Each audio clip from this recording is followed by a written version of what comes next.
கற்பூரவள்ளி சட்னி எப்படி செய்யுதுன்னு பார்க்கலாம். இது என்னோட ஃப்ரெண்டுட்ட இருந்து படிச்சது. இது ரைஸுக்கு, இட்லி, தோசைக்கெல்லாம் ரொம்ப நல்லாயிருக்கும். புலாவ், பிரியாணி அதுக்கெல்லாம் ரொம்ப நல்லாவே இருக்கும் இது.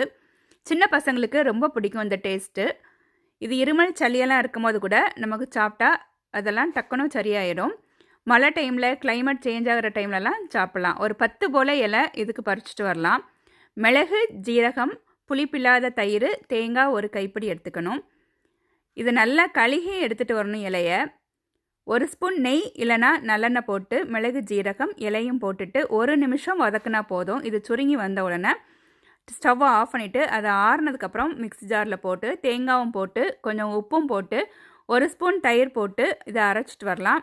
மீதி இருக்கிற தயிரும் போட்டு இந்த மாதிரி அரைச்சிட்டு வந்தாச்சுன்னா சட்னி ரெடி ஆயிரும். இதை தாளிக்கெல்லாம் வேண்டாம். இப்படியே நம்ம சாதத்து கூட இல்லைனா இட்லி, தோசை கூட சாப்பிடலாம். ரொம்ப டேஸ்ட்டாக இருக்கும். ட்ரை பண்ணுங்கள். தேங்க்யூ.